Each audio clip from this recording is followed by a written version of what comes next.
affairs and news stories of the week with the help of two wonderful comedian panellists. I brought in comics because I want to give it a lighter edge, and also they work for less.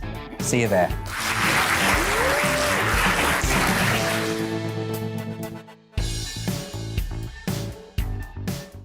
Join my show Farage, 7 p.m. till 8 p.m. Monday through Thursday, and there you will get opinion, analysis, debate, and I'll cover stories that nobody else dares to touch. And then for the last 15 minutes, talking pints. We're over a drink. We have a civilised conversation with someone. We very often disagree, but we do it in a grown-up way. Come and join me on Farage.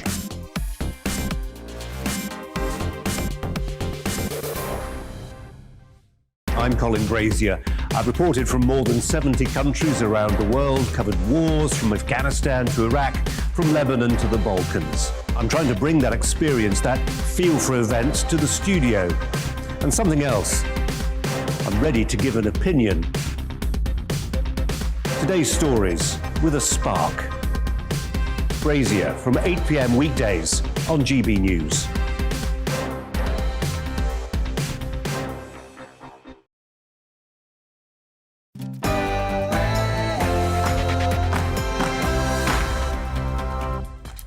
Hello, good morning. My name's Esther McVeigh. And I'm Tonya Buxton. And I tell you, we've got a cracking show for you today. We've got the wonderful Matt Letizia. He'll be talking all about his Saturday jobs. We've also got Claire Fox, who's talking about a new all-party group about the pandemic and future responses to pandemics. And what do you think about universities going on strike? Let us know your views at gbnews.uk. But first, it's time for the latest news headlines.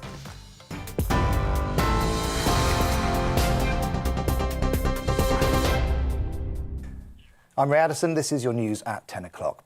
Health leaders are welcoming a move to suspend GPs' targets in order to focus on the vaccination programme, but have cautioned the service still remains under pressure. NHS England has told doctors that routine health checks for the over 75s and for new patients may be deferred to prioritise booster jabs. The aim is to suspend some paperwork, but the BMA says individual practices would have to decide how much they can switch to delivering COVID jabs. A further 75 cases of the Omicron variant have been confirmed in England, the UK Health Security Agency says. This brings the total number of confirmed cases to 104 in England and 134 across the whole of the United Kingdom. There's only one confirmed case so far in Wales and none in Northern Ireland. Ireland is set to shut nightclubs and limit household gatherings due to fears about the spread of COVID-19 over Christmas. The tougher regulations will come into force from Tuesday and remain in place until January the 9th.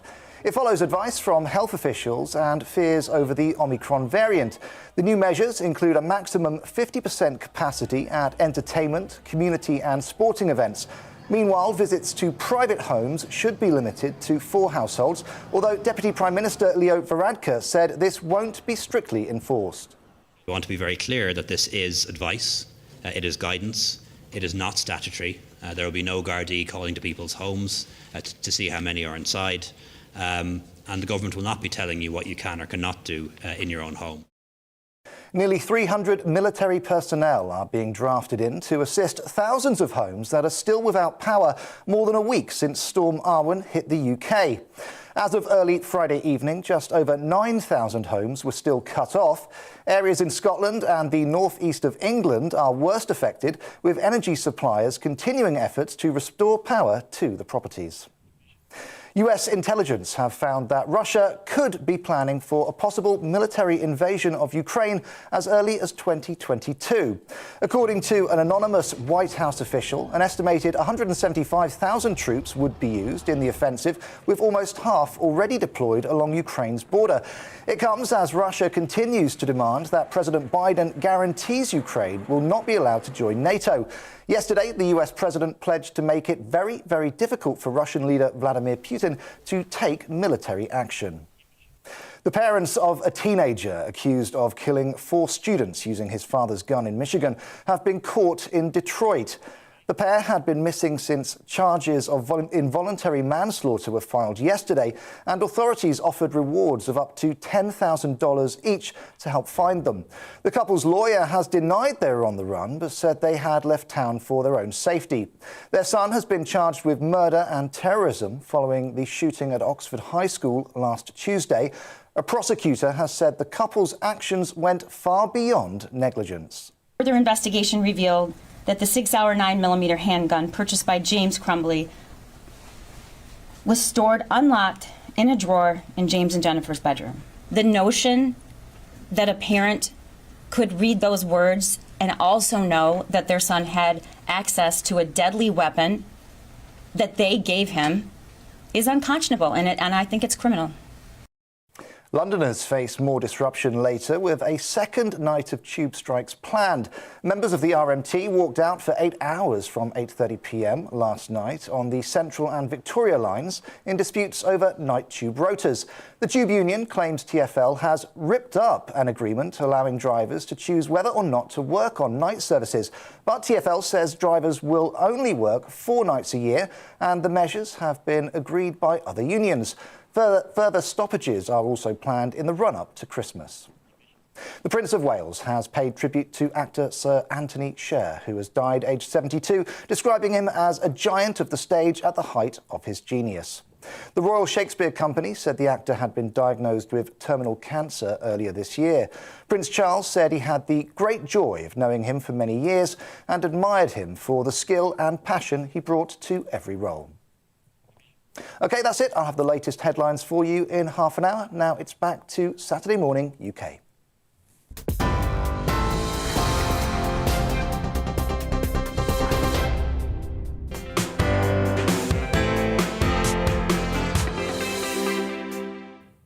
Good morning and welcome to Saturday Morning UK with me, Esther McVeigh. And me, Tonya Buxton. Yes, you've got us for the next 2 hours, and we really have got a packed show today. We'll be talking about the latest university strike action. I mean, why? You know, haven't their students suffered enough? Had strike action going on since December 2019, and then more action, strike action in January 2020, then COVID lockdown, and then strike action again. And we'd like to hear from the students as well. So any students watching, please do email us in on gbviews@gbnews.uk, because I'd like to hear how they're suffering, actually. Absolutely. I mean, you know, they're certainly not getting value for money, and No they're paying way. over £9,000 a year for that privilege of not being able to go to university. We'll also be talking about what's happening with the restaurant industry, an industry close to your heart. Hospitality, absolutely, it's being decimated. But stay tuned for Saturday Morning UK.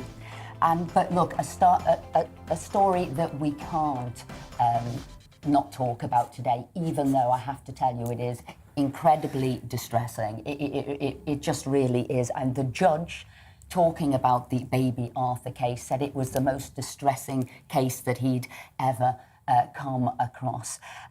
What the stepmother and the real father could have been thinking about, what they were doing. Evil is just the word for those people. And there's a couple of stories in the paper today looking at it from different angles, isn't there, Yeah, Tonya? so in the Telegraph, it says the lost children left at mercy of abusers during the dark days of lockdown. So I do think that this something has to be addressed. And what concerns me most is that Arthur's story is it's so emotive. It's very, very difficult for even me or you or anyone to speak about, because when you read about the abuse done to him and the cruelty, it's incredible. But what also disturbs me is how many other children have been lost during this time where they're just missing. I know 50,000 children have gone missing, 20,000 haven't gone back to school. And what concerns me is, are there more Arthurs out there as well? Well, this was also picked up today in the Mail, page 6 and 7, and this is Belle Mooney's column, and she says, you know, this could well have happened anyway, but how many more are happening? Although we were told to stay at home, stay safe, for people like Arthur, this isn't the case. And also NSPCC had repeatedly warned about situations just like this. But they knew about him, and they, unfortunately, you don't want to play the blame game, but they did know about him, and because of the situation during lockdown, a lot of things weren't seen and done. I think that is ultimately to blame. But with this particular one, there's also some problems about the sentencing, and I don't think that we should have to stand on because you're not allowed, because it wasn't preempted. She's not getting the full life sentence. And I think something should be done about that too, with such vile cruelty. Because, I mean, you wrote it beautifully, Esther, in your column today in The Express.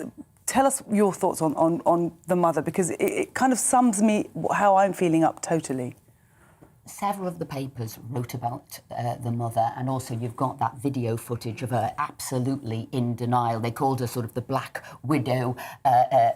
She's a great actress. Black Widower, as it were. Yeah, she's a great actress. And there seems to have been a lot of mental problems with her too. She tried to commit suicide, jumped, from a top floor of a building, was in hospital for 5 months. She'd had 2 of her kids taken away from her before. There was a lot But that going. begs the question, Absolutely. why was he with her? Why was he there with her? And I guess what I wrote, and I did write about this in the Express today, because I said, so horrific, a defenceless child, absolutely. And then I thought, what sentence can ever reflect, you're talking about the sentence, but what can ever reflect the barbaric pain that they inflicted on this boy? And I said, I have nightmares about this. I know you were in tears, I know, yeah, I've been. about this. And I said, I can only hope that in prison they have nightmares of his ravished remains, nightmares that turn into daymares, so that their every waking and sleeping moment is filled with the screams of that tortured boy, and so that their souls suffer for all time in the hell that they must have created for him. The pair should remain in prison. I mean, horrendous. Forever. Yeah, absolutely. And you're right, the blame game will start. Who said what? Who said? Who didn't do? How did lockdown play its part? That nobody went in and was checking what was going on. But I think the only positive that can come out of this dark, dark story is that everybody need to reassess the children that are already on the list for could be vulnerable and need help. They need to go back to those lists right now and look at them and visit them now before it's too late again. Again, it's too late. And you've probably got things that maybe you want to say. Do email us your thoughts. But, we'll move to something totally different, because today is National Hi, as in hi, hello, street day. People are encouraged to say a simple hi to others and help spread cheer across the communities in the UK. According to new research, 44% of people say a simple hi from a stranger has a positive impact on their mood. I completely agree with that. It really does. And with a smile. And with a smile. We're now joined by the conversation expert, Georgine Nightingale, telling us why small talk really does matter. So, hi. How are you today? Hi, good morning. Good morning. So tell us, how important is a simple hi and a smile? Yeah, it's incredible. So the research that was conducted by Metro Bank suggests that actually people are realizing since the pandemic started how important it is to actually connect with each other on the street in the community. I think that the challenge has been is that when you only get out, one day a week or one day, go and get your coffee and your groceries, go to your bank, you really want to treasure those moments and actually speak to people and feel like you're actually having a bit of more human connection in that moment. It's really important for our community and sense of belonging. One of the things that I completely agree with is that saying hi, and the main thing for me, and this is why one of the reasons I'm so against masks, is smiling at people. If someone smiles at me and says hello to me in the morning, doesn't matter what grump I'm in, it's like an automatic subconscious response, isn't it? That you smile back and say hi back or good morning back and things like that. So I think this is a fantastic initiative. And do you think that having this initiative is going to help with, people going into shops more and maybe spending more this time that shops really need people to be going in and buying things? Yeah, I think the power of the smile is super infectious, right? And that's what you're kind of alluding to, is that once somebody transfers their energy to you, it's really hard not to pick that up and have your mood improved. And I suspect that's something we could do with all round, right? So right now, of course, yeah, I think that Christmas time is one of those beautiful opportunities where people actually can or do celebrate more often. They're more likely to say, hey, and happy Christmas or and happy end of New Year.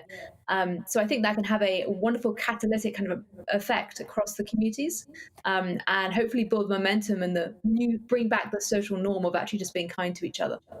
I think Tonya there hit on an important point. As we're being told to wear masks again on, transport and in shops, this does stop that human physical sort of conversation, doesn't it? That does stop that positive energy being spread from one human being to the other. What is the negative effects of masks?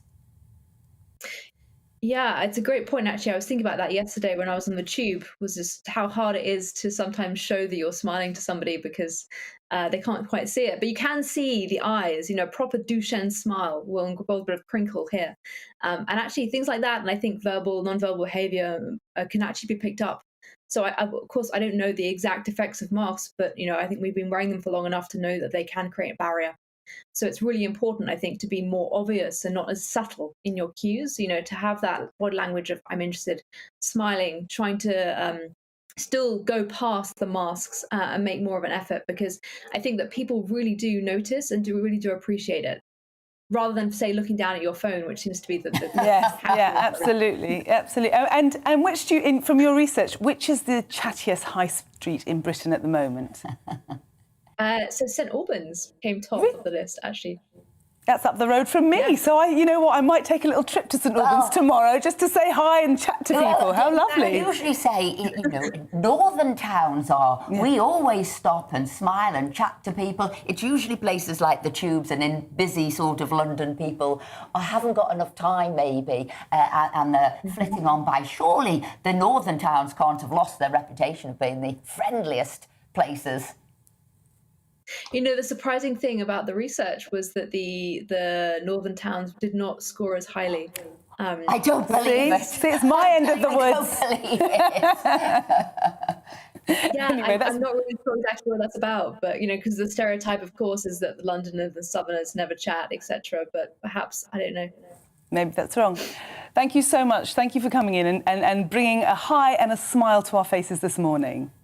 Bye, Georgina. Thank you very much. That's so true, though, isn't it? It is true. If someone smiles at you and says hi, it doesn't matter what grump you're in, it hits my subconscious. Yeah, and look, we are constantly sending out signals to other people, whether you're saying them or whether it's your body language. You can tell if somebody's got a sort of a cloud hanging over them. You can tell if somebody's got a bad strop on. So really, that smile is important. And I think more now than ever, because people are feeling glum in one way or another. There's so much going on. So we just thought we'd bring that fun story to you because, listen, we need a smile on our face with everything that's in the newspapers today, trust us. Right, so now, are you struggling to make ends meet with your hotel, restaurant or bar? Well, with the newest restrictions on mask wearing and travel coming in, could the hospitality industry be facing another truly dark time? With us to discuss this now is Alan Miller, co-founder of London's Old Truman Brewery. So, good morning. Morning, Alan. You've had a terrible couple of years. Tell us what's happening now. Well, it has been a terrible couple of years. It's been terrible for everyone, but in hospitality, hundreds of thousands of jobs have gone and tens of thousands of venues. Now we've got a situation that because of the impositions of, and I would say a knee-jerk reaction of the government to what the new strain, which the doctor actually said was mild symptoms, we've now seen a ripple effect across hospitality and elsewhere. So everything from hotels to pubs to travel and a range of big events, corporate events, which ordinarily would constitute quite a lot of the composition of revenue for business, particularly seeing as the last 20 months has been so dire. What it's meant is that people are always on tenterhooks now, because even when the government says, well, something's okay, if another member of their ministers or someone else around them says it's not okay, obviously that gives a very mixed message. And businesses, on the one hand, can't afford to take some of those risks if they don't think there's going to be the work there. And at the same time, lots of people have been cancelling. So some of the big blue chip corporations that usually do really big events have said they're going to do much smaller events. So across the board, there's been a really big impact in terms of a loss of income and revenue, the impact that has psychologically on everyone as well at this point. But beyond that, I think it says a lot about what's happened to people in Britain as well, which is that we've now become accustomed to think that even when we're told something, because we've seen so many other things happen, we don't actually trust and we actually fear for the worst in the situation. And I do think that's been a lot to do with the narrative and the consistent fear. And really, frankly, right now, the message that should be out is that we're going to be robustly open and let's enjoy Christmas and move forward. That should be the messaging right now. We've got all sorts of other issues to deal with health-wise. Yes, but, Alan? Yeah, what I think is also, like you said about the mixed messaging, it's confusing people. And if these blue chip companies are cancelling their Christmas dues, they're not going to have them again. So our industries are going to not get that revenue. Christmas time is a really important time. Those companies, by the way, were Google, NatWest, Microsoft, Martin Sorrell's S4. So big companies. Marketing companies, so massive companies. Yeah. Absolutely. So, you know, what do you think that the government should be actually saying now in a big statement to help the hospitality industry? Yeah, I think the government should be saying we're open, we're going to be dynamic, and you should all be out together. I mean, frankly, I've been involved in a campaign called Open for All and Together, and both of them have said that it's time to be together. There should be no more restrictions. The government has many other issues to address. It should give a very clear message. And it should have discipline amongst all the people around it. And the message should be that we're going to be open, that you should engage normally. We're back to normal now. There's no reason to have an imposition of masks. It makes no sense. And actually encourage and inspire people now to get back together dynamically. Frankly, that should be across the UK, because we've already seen that there's impositions in Wales, Scotland and Northern Ireland with vaccine passports. They should not be there either. What amount of money do the restaurants take in December, and what's the proportion of cancellations you've had from whether it's ministers saying don't cancel or cancel, and also Jenny Harries, didn't she? She said don't be socialising if you don't need to. So what amount of money have you lost, and what would you usually take in these Christmas months? Yeah. Well, if you look at the actual sector, it's the third biggest sector in the UK when you add it all, day and night. And so if you actually do a calculation of the annual returns, and the fact is that Christmas is much higher, it's very difficult to pinpoint specifically, because some people have taken smaller events and their offsets. But for instance, Mitchells and Butlers has said that 300,000 price tag events per week that they would normally expect to have in some of their premises, many of them are now going to be going. And you can, on a deal-by-deal basis, you can see how that impacts. So, the other question about, messages that go out from in and around the government are hugely important. Absolutely. The message should be that we should be going back to normal. We should be back to normal now. Co-founder of London's Old Truman Brewery, thank you very much indeed. Now, after the break, we'll be debating the cost of the pandemic and asking the big question, how can we recover and return to normal? Stay with us. It's time to remind ourselves there's always another winter. Canary Islands sponsors the weather. Good morning. Rather changeable conditions this weekend, with rain for many of us at times. Having said that, conditions do tend to improve for most into Sunday, if feeling on the chilly side. So let's have a look at the weather pattern for today. We have this cold front which will gradually clear away eastwards, but the tail of this will bring a thicker cloud with further showery outbreaks of rain. So this is how it looks weather-wise through the course of today. The tail of that front will bring showery outbreaks of rain, giving sleet or snow over the higher ground of the north in particular. But there will be some clearer skies developing, so glimpses of sunshine, especially across more southern parts of the country, but also some western parts of Scotland may see glimmers of sunshine too. Quite a cold feel for just about all of us today, with a brisk north to northwesterly wind really making it feel quite raw if you are heading out and about.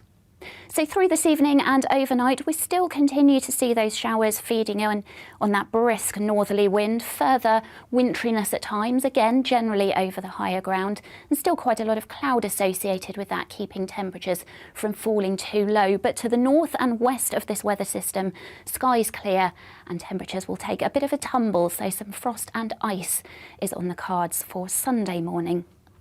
So let's have a look at how Sunday develops. Still a good deal of cloud across many central and eastern parts. Still those showers feeding in on that northerly breeze, but they will gradually tend to ease and fade away as the day progresses, with drier and brighter conditions developing for most of us by the time we get to Sunday afternoon. But again, it's a cold feel to things on Sunday. Still, we have that brisk northerly wind, really making it feel quite bitter.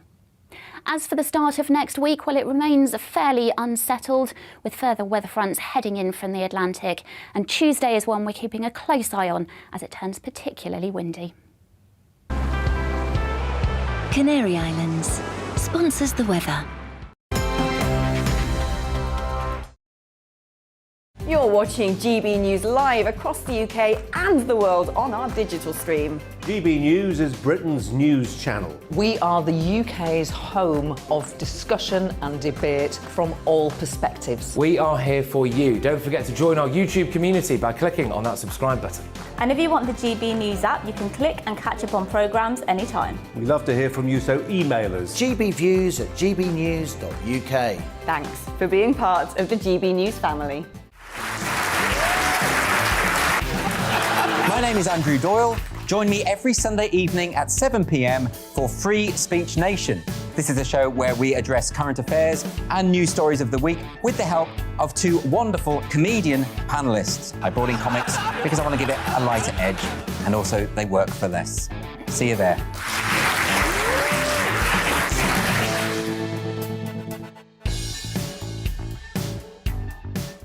Join my show Farage, 7 p.m. till 8 p.m. Monday through Thursday, and there you will get opinion, analysis, debate, and I'll cover stories that nobody else dares to touch. And then for the last 15 minutes, talking pints. We're over a drink. We have a civilised conversation with someone. We very often disagree, but we do it in a grown-up way. Come and join me on Farage.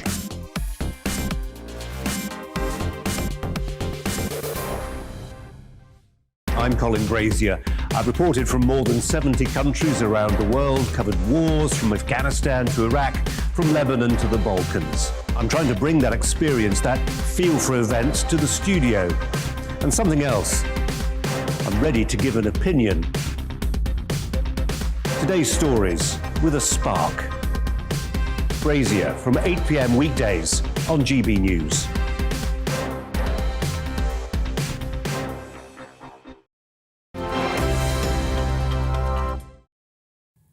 Hello, welcome back. Well, as we were discussing earlier, we're ready to face another wave of possible COVID restrictions, and what we're going to do about that, and should we be doing is that. Joining us now is Claire Fox, member of the All-Party Parliamentary Group on Pandemic Response and Recovery.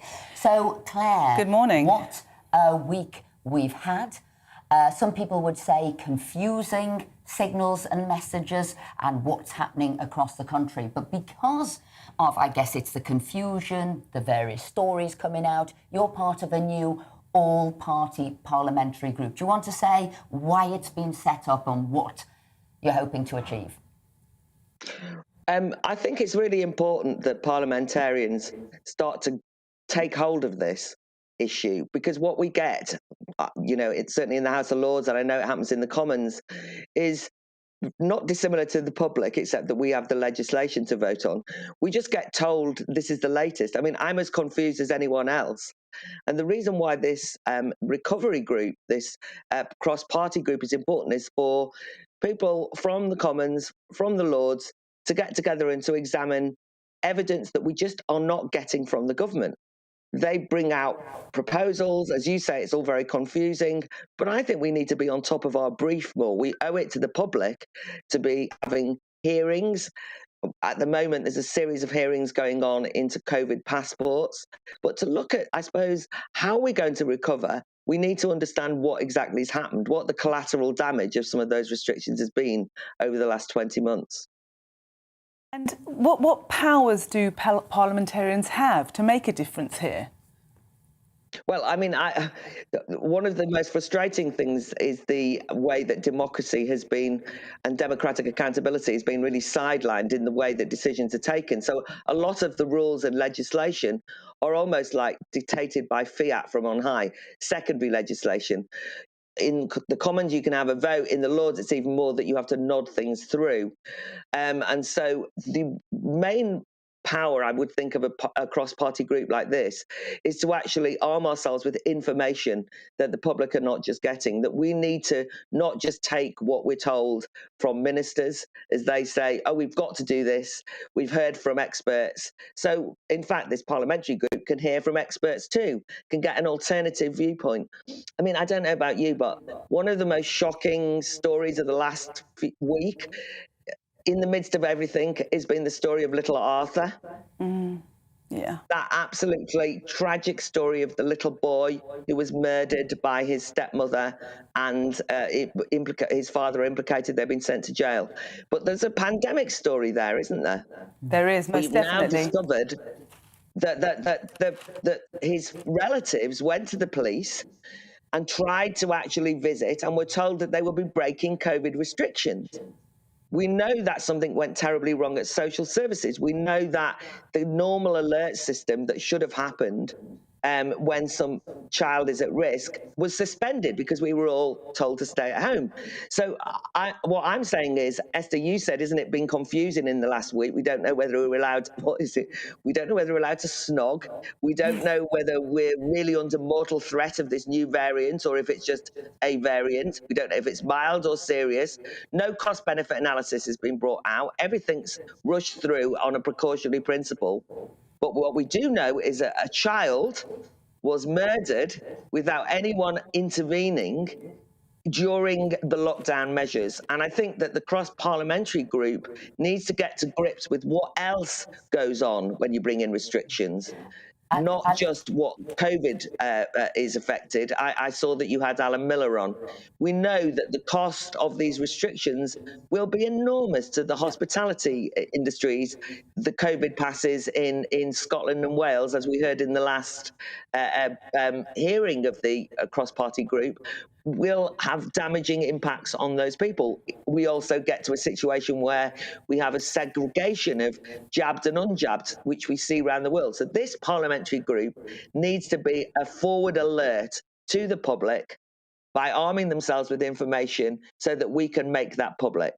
I think you could also help to kind of help get the truth out, because what we're getting a lot of misinformation from parliamentarians, and it's under the guise of expertise, and it's misinformation. And I think that's the main thing that we'd love this group to do, is to just clear up and let's have some truth rather than this. Because I'll declare an interest. I'm on it too, and it is of all parties, from the Commons and Lords. Yes. And as Claire was saying there, it's an open forum for discussion. So, though, of course, as politicians, they play a part, but there's scientists, there's economists, there's business leaders, there's professionals from all of society. We can't just look at COVID as this one illness. We've got to look at the impacts across the board to everybody. So whether it was, as you say, baby Arthur, we were talking about that before, Belle Mooney's piece in the Mail is a very powerful piece, but we're also talking about the other illnesses people aren't being seen. We've seen now as the boosters rolled out, the injections are rolled out, some GPs won't be seeing people. So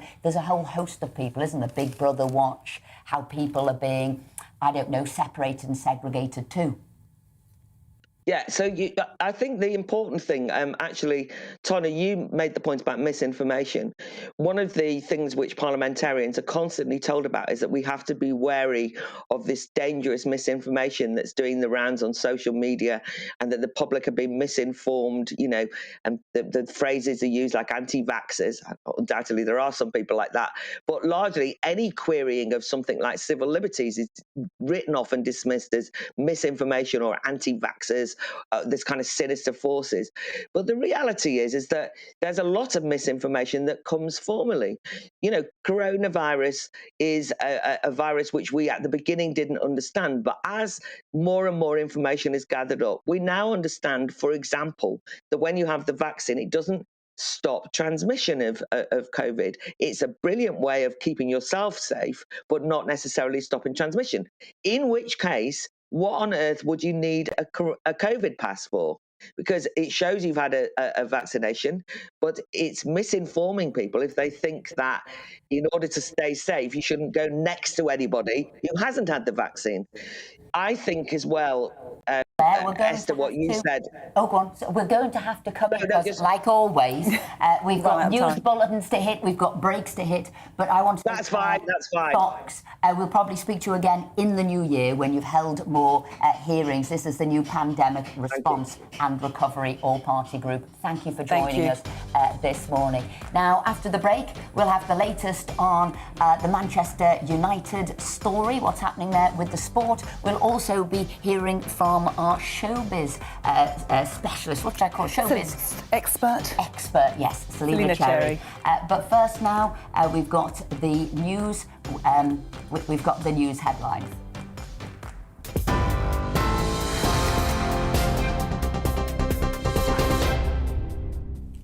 Hello, I'm Ray Addison with the latest headlines. Health leaders are welcoming a move to suspend GPs' targets in order to focus on the vaccination programme, but have cautioned the service still remains under pressure. NHS England has told doctors that routine health checks for the over 75s and for new patients may be deferred to prioritise booster jabs. A further 75 cases of the Omicron variant have been confirmed in England, the UK Health Security Agency says. This brings the total number of confirmed cases to 104 in England and 134 across the whole of the United Kingdom. Ireland is set to shut nightclubs and limit household gatherings due to fears about the spread of COVID-19 over Christmas. The tougher regulations will come into force from Tuesday and remain in place until January the 9th. The new measures include a maximum 50% capacity at events and visits to private homes limited to 4 households. Nearly 300 military personnel are being drafted in to assist thousands of homes that are still without power more than a week since Storm Arwen hit the UK. As of early Friday evening, just over 9,000 homes were still cut off. US intelligence have found that Russia could be planning for a possible military invasion of Ukraine as early as 2022. According to an anonymous White House official, an estimated 175,000 troops would be used in the offensive, with almost half already deployed along Ukraine's border. Yesterday, the US president pledged to make it very, very difficult for Russian leader Vladimir Putin to take military action. OK, you're up to date. I'll be back with more news at the top of the hour. Now back to Saturday Morning UK.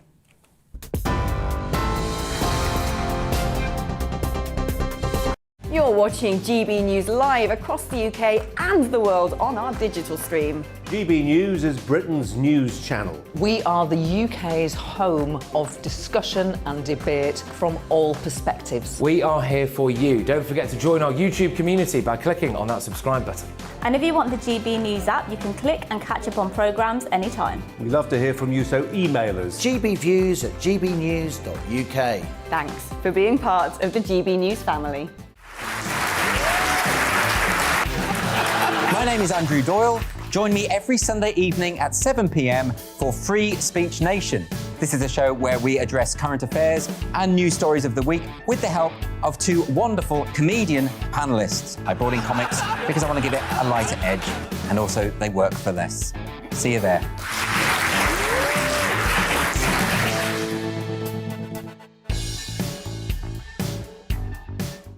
Join my show Farage, 7 p.m. till 8 p.m. Monday through Thursday, and there you will get opinion, analysis, debate, and I'll cover stories that nobody else dares to touch. And then for the last 15 minutes, talking pints. We're over a drink. We have a civilised conversation with someone. We very often disagree, but we do it in a grown-up way. Come and join me on Farage.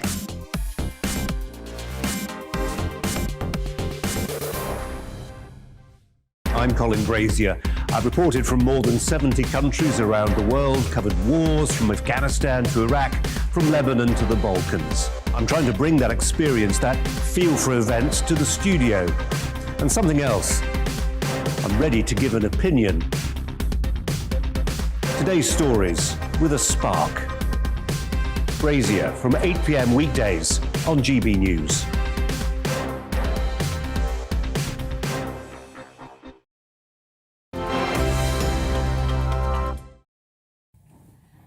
So, welcome back. You've been emailing us with your views. Yeah, so we've got some great ones. So start off. Mel in Sunderland says, is the NHS abandoning the elderly and becoming a national COVID service?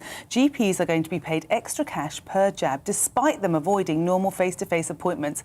But can they do face-to-face vaccinations? Good point there.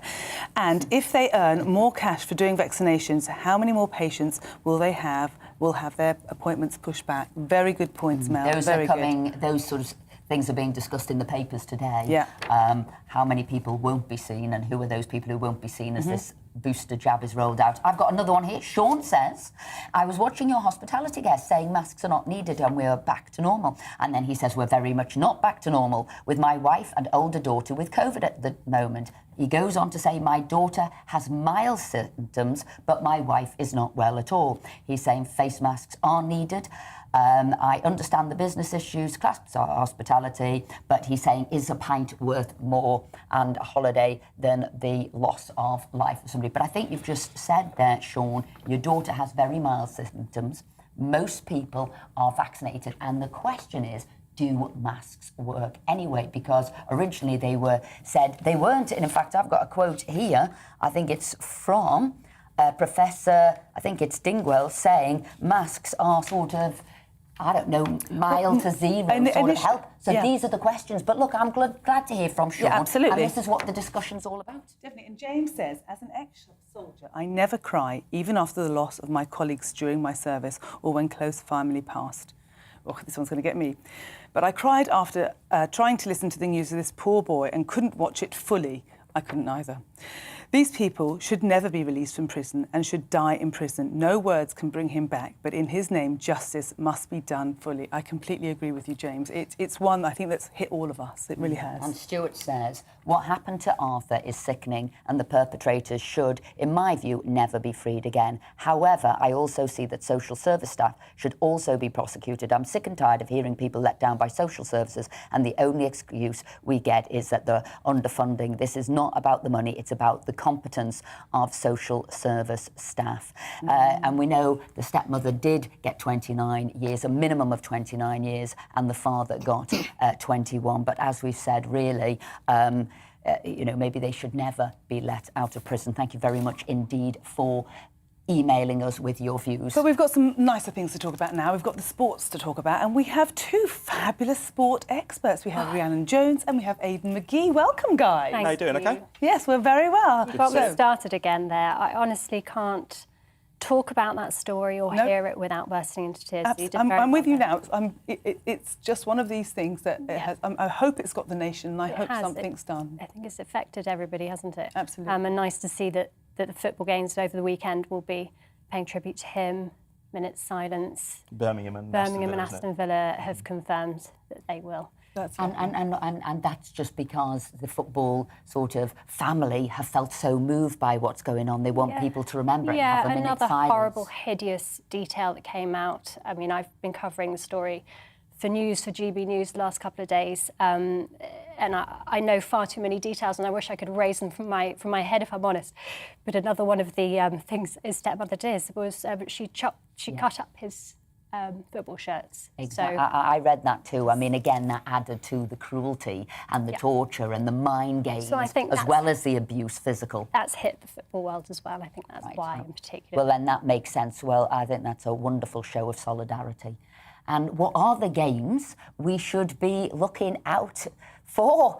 Well, we've got West Ham and Chelsea coming up at 12:30. We had Tony Cottee earlier on the show, didn't we? The former West Ham striker, talking about how West Ham need to find some form. Chelsea right at the top, a real chance to put some daylight between themselves and the rest, because you'll be interested in this. Liverpool are very much part of that top three, Esther, aren't they? They're breaking away, pulling away. I think there's 7 points between third and fourth. Can you get this beam on my face? And mine while we're at it. To be fair, my dad is a regular. He's got his season ticket, so I tell you, he's had some cracking games. I bet he has, yeah. But they're pulling away. But Chelsea have got a little bit of chance to put some daylight between themselves and Manchester City, who kick off at 5:30. They go to Watford. So interesting day ahead for that. And then tomorrow, of course, Ralph Rangnick takes charge of his first Manchester United game. They're playing against Crystal Palace. And he was quizzed yesterday about how he's going to fit Cristiano Ronaldo into his side. This high-pressing game doesn't suit a 36-year-old footballer, although, as Rhiannon will testify, he is a bit of a freak of nature. I'm sure he can chase players down if he really wants to. But Ralph Rangnick said he's somebody who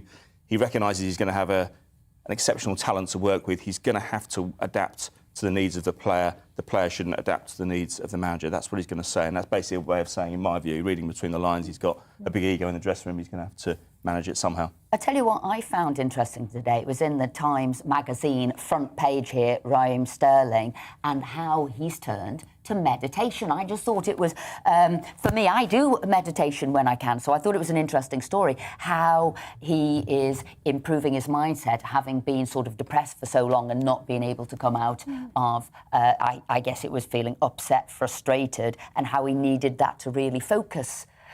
He said all the footballers get everything else. It doesn't seem there isn't any other treatment they don't get. They get hypoxic chamber, they get cryotherapy, ultrasound, hydrotherapy, massages and nutritionists. He said, but the last thing that they've done is sort of taking care of the mind. No Olympian athletes do. They always have. What were you going to say? I was just going to say that on top of that, I was going to make it a bit of a glib comment, is all of these things that they're getting are very anti-ageing too. Did you know that? That's why they look so good. All of a sudden it becomes interesting. It's very, very important. We all know that it's not just the physical aspects that makes you a fantastic sports person. It's also the mental strength that you need to keep up. You need to look after your mental health just as much as you need to look after your body. So it doesn't surprise me at all. I'm amazed they've taken so long, because I remember, gosh, I think he's been doing it for a while. For years ago, and they did creative visualisation. Yes, I think he's bringing out an app, so there's always a reason it's in a paper now. The big thing, known players that I've done for the last 20-odd years, the big thing in the last sort of 5-10 years has been sleep. Now, I did a piece for Sky about 5 years ago with a sleep expert. I linked him up with a Bournemouth player. I even signed it off, Aidan McGee, Sky Sports Snooze. Made everybody laugh. But you laughed at that one off. I didn't hear when you said earlier. That's why I didn't laugh. That's why she laughed. It's not funny. She laughed because she didn't hear. No, exactly. Anyway, he was talking about the myth of 8 hours sleep. Now, we all think 8 hours sleep optimum sleep between, say, 10 and 6 in the morning is great for us. And this guy said, well, actually, you go to Spain, and obviously we're to Real Madrid and places like that where Rhiannon used to work, they don't really have 8 hours because they have a siesta in the middle of the day. They have 10 hours because they have 8 hours and then they have 2 hours during but in the caveman era... This is all sounding so much better. That was great in Madrid. They'd sleep for like 2 hours at a time. Absolutely, you would nap. You nap when you need it. You get these power naps. But our players, I mean, Swansea City, for example, they were the first team about 3 or 4 years ago. They had beds at the training ground so that when the team wanted to do a morning training session and an afternoon one, they didn't have to go home, but they would also just go to a sleep pod.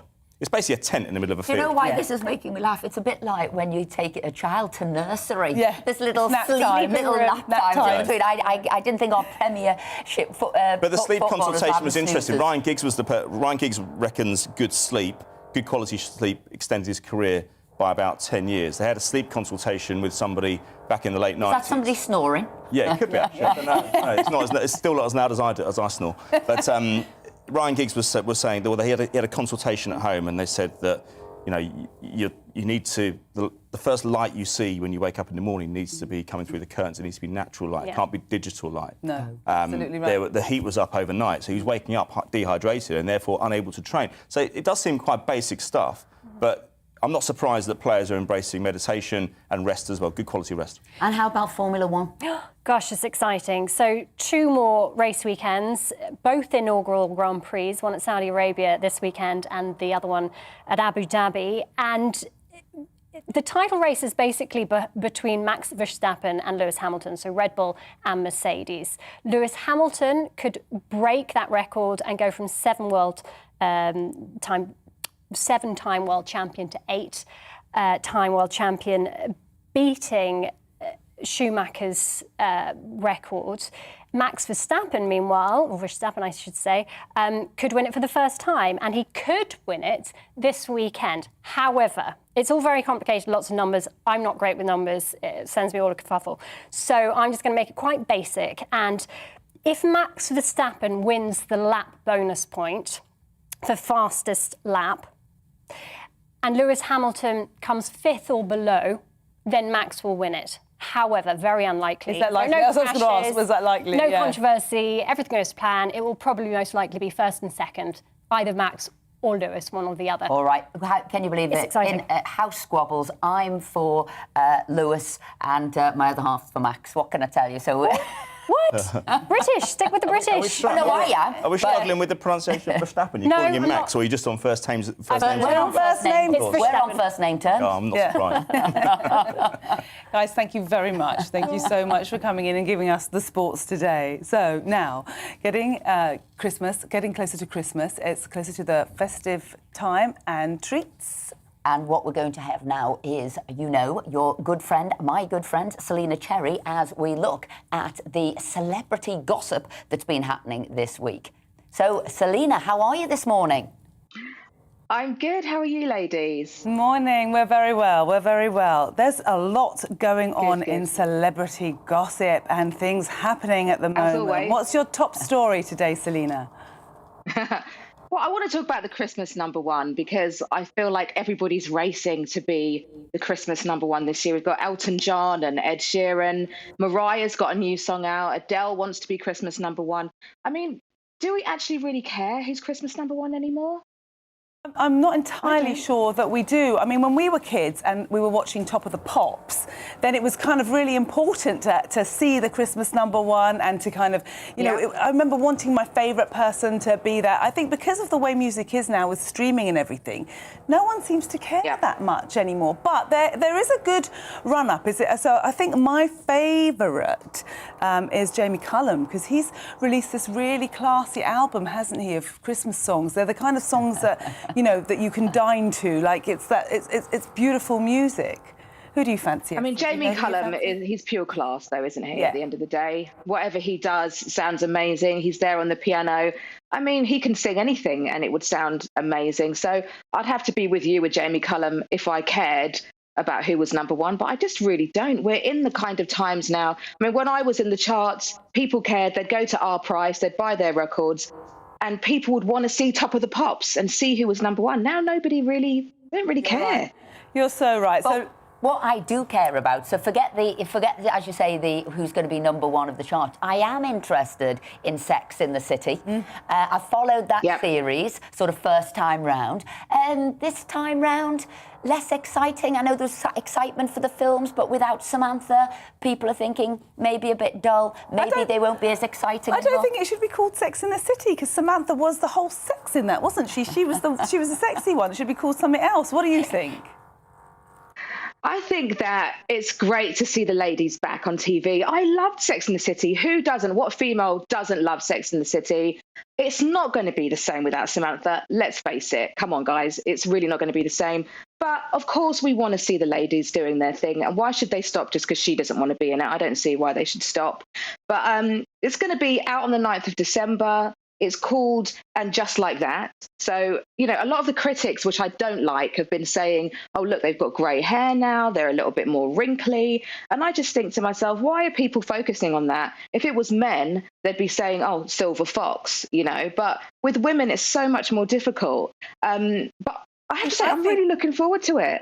I think they're coming back and they do look fabulous. So, they're all 50 plus. They do. And they look fabulous. And there's something to be said for 50 plus women, isn't there? Absolutely looking fabulous. Absolutely there is. I'm nearly there. Well, when you're there, you'll be fabulous and 52. But some of us are a few years ahead of you. And we're leading the way. But it's also about fashion, isn't it? Yeah. The show is about fashion, isn't it? And what you can wear, what you can't wear. It's about fashion. I love it because I love designer stuff. I love shoes. I'm a Carrie Bradshaw. If I had to choose a character, that would be me. I just think us women need something like Sex in the City. I personally can't wait for it. And I do believe it's not going to be the same without Miranda, because you're right. She does bring the sex into it. But I think it's going to be good. And so... also in celebrity gossip and what's going on at the moment is I'm a celebrity. Get me out of here. Are they struggling? Are they wimps? What's going on? Well, I mean, it was off air for 4 days because of the storm, and they had to refix the set and stuff like that. The celebrities went into luxury and then they've come back into this situation. Frankie from Saturdays, I had to say, I was watching and I found it very difficult to watch. She looked like she was suffering. She was shivering. She looked like somebody who was actually really sick. And I was thinking, any minute now, somebody medical is going to jump in and actually say, can we put a stop to this task? Because she looked like she was about to collapse. And they didn't. And I found it really uncomfortable to watch. So I'm now starting to think, do the tasks have to be this bad? And any latest stories, any other stories that you feel you need to bring to our attention this week, or something that's coming up? This week has been a bit dead, I have to say, on the celebrity front, my ladies. But, you know, I'm hanging in there. Right, well, hoping I can bring you a little bit more gossip. You totally can. We will see you next week with some of the latest stories and the goings on in celebrity world. Selena, as always, thank you for joining us this morning. Excellent. Loving that colour red as well. I know. I think you and I should think festive coming up now to the run-up to Christmas. So let's coordinate outfits. Okay. I've got the Christmas tree green on. Anyway, so some of the stories that hit my attention over the week that's just gone past, and one of the ones that I found, I don't know how I feel about this, is about having, in Wolverhampton, they're going to roll out a thing where they give vouchers and freebies to people who wear tags that gets them to move more and eat better. Now, I'm all for getting people to eat better, because we know the pandemic that we really have in this country is obesity and being overweight, and what that does to the NHS, because once you're overweight, it means that you're going to have an inflammatory response to everything. You're highly likely to get type 2 diabetes, you're going to have joint issues. I mean, having extra fat on your body makes you ill. It does. And so I understand why we want an incentive to get people to eat better and lose weight. But I'm not comfortable with this one. I'm not comfortable with tagging people and the government seeing, or whoever's tracking them, seeing how much they're doing, what they're eating, and then getting rewards for it. Because then will it then tip after in another world that you get punished if you don't do the right thing? Look, there's two things. There's one, that constant observation, how you're reacting to. It's sort of like treats. Do you work better and work harder and do workout? My concern is, you know, how much is this costing? It is one key thing, and, you know, why are we doing? But more importantly, it's not just the cost now. Do you have to do that forever? Yeah. Is it no personal discipline? What about your friends? What about your community? What about your mum and dad? You are removing from the individual and your friends and your community, you're removing responsibility and giving it to the state. It's a huge state imposition to tell you what to do, to monitor you. What's wrong with us doing it ourselves? So I think, huge problem. I don't like it. It is only a pilot, and the sooner we can end that, the better. Again, we'd like to hear from you on that. But look, after the break, we'll be back for another big hour of debate, discussion and news, and we'll be speaking to the university students about their worries and fears, as well as COVID impacting their studies for yet another year. So here's a break, but see you straight afterwards. It's time to remind ourselves there's always another winter. Canary Islands sponsors the weather. Good morning. Rather changeable conditions this weekend, with rain for many of us at times. Having said that, conditions do tend to improve for most into Sunday, if feeling on the chilly side. So let's have a look at the weather pattern for today. We have this cold front which will gradually clear away eastwards, but the tail of this will bring a thicker cloud with further showery outbreaks of rain. So this is how it looks weather-wise through the course of today. The tail of that front will bring showery outbreaks of rain, giving sleet or snow over the higher ground of the north in particular. But there will be some clearer skies developing, so glimpses of sunshine, especially across more southern parts of the country, but also some western parts of Scotland may see glimmers of sunshine too. Quite a cold feel for just about all of us today, with a brisk north to northwesterly wind really making it feel quite raw if you are heading out and about.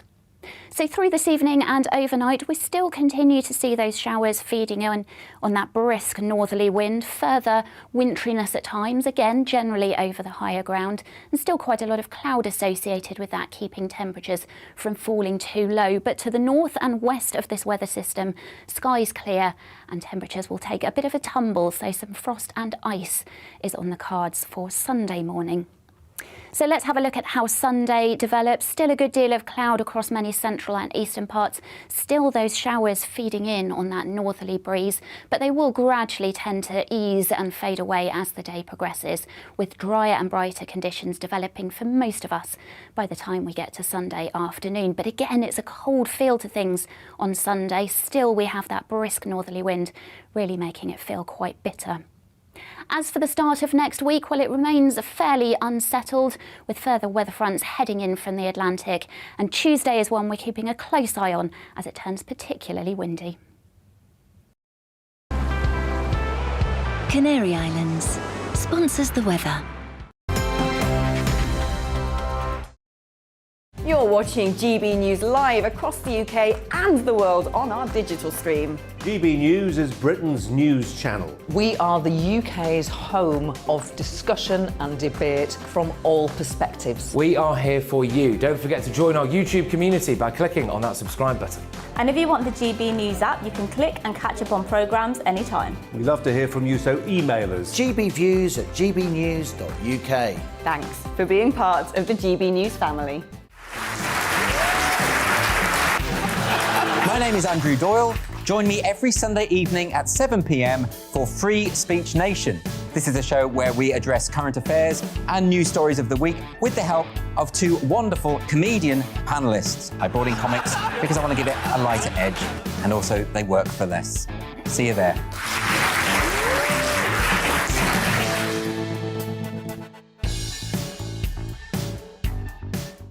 Join my show Farage, 7 p.m. till 8 p.m. Monday through Thursday. And there you will get opinion, analysis, debate, and I'll cover stories that nobody else dares to touch. And then for the last 15 minutes, talking pints. We're over a drink. We have a civilized conversation with someone. We very often disagree, but we do it in a grown-up way. Come and join me on Farage.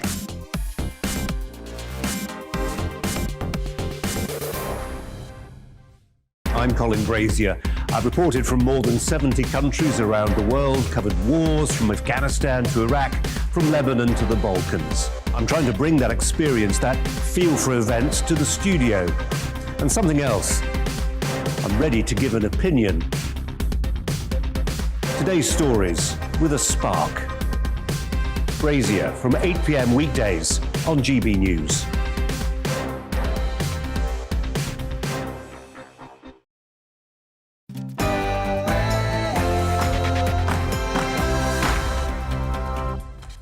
Good morning, Tonya and Esther here to offer up a super selection of stories to talk about this Saturday morning.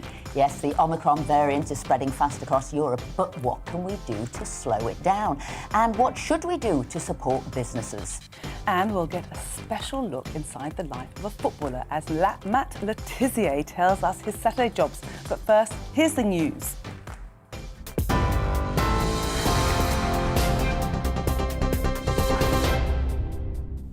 Hello, I'm Ray Addison and this is your news at 11 o'clock.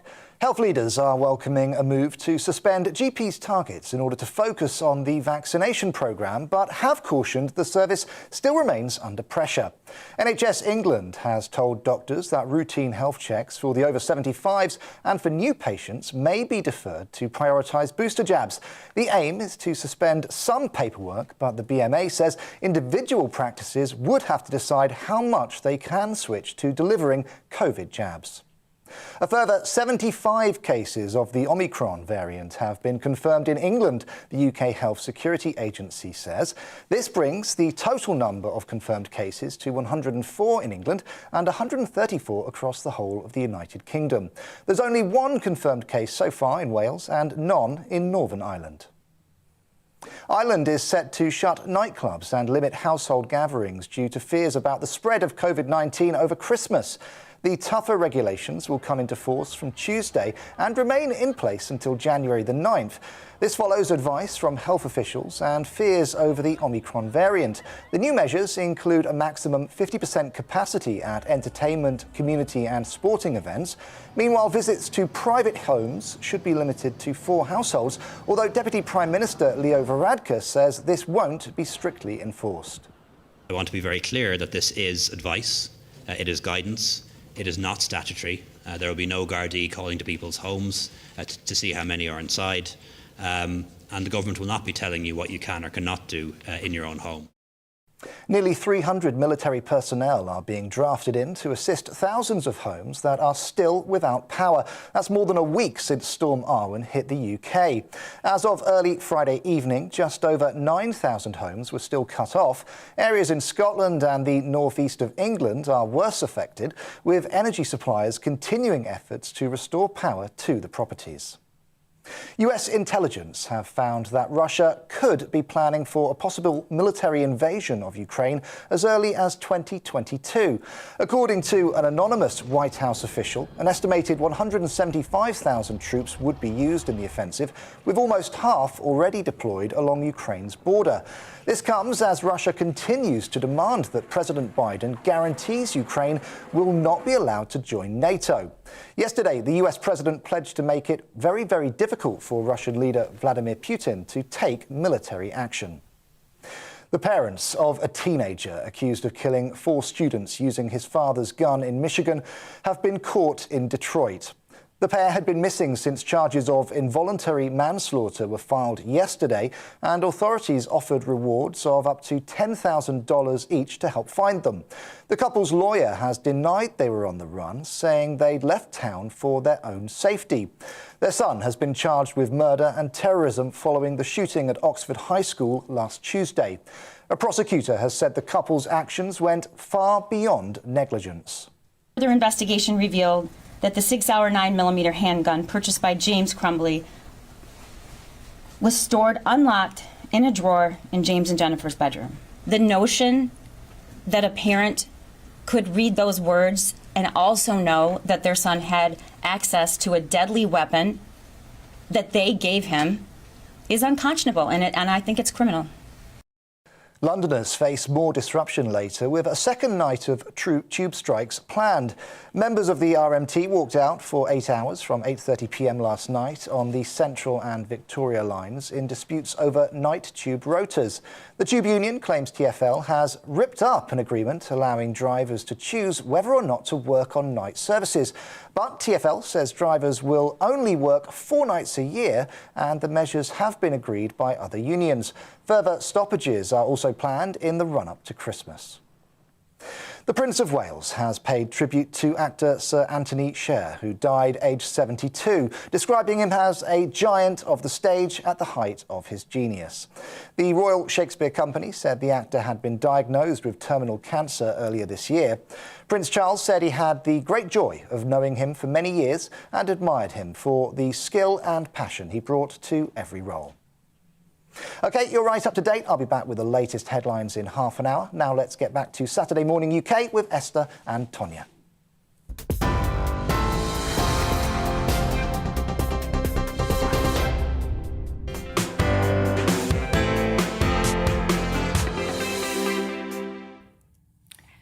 Good morning and welcome to Saturday Morning UK with me, Tonya Buxton. And me, Esther Barvey. We both went to speak and also to thank Ray Addison there for the papers and the news headlines. But we've got lots still to talk about. We've obviously got the lovely Matt Le Tissier coming on, talking about his Saturday jobs. Indeed. We're also going to be talking about the best of British. We've got a busker coming in. Christmas time, busking, they really are the best of British too. And we'll be also talking about students facing more disruption for their education. And we'd like your views, so please do email us in at gbviews@gbnews.uk.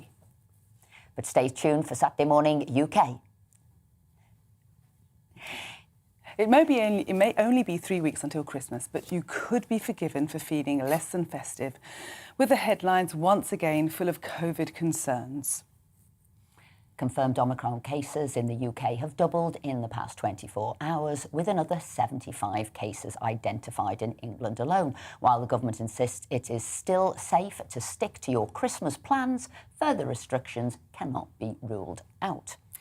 Well, joining us is Dr. Bakarak Pankhania, Senior Clinical Lecturer at the University of Exeter Medical School, who has over 20 years' experience in communicable diseases. Good morning. Hello, good morning both. Good morning.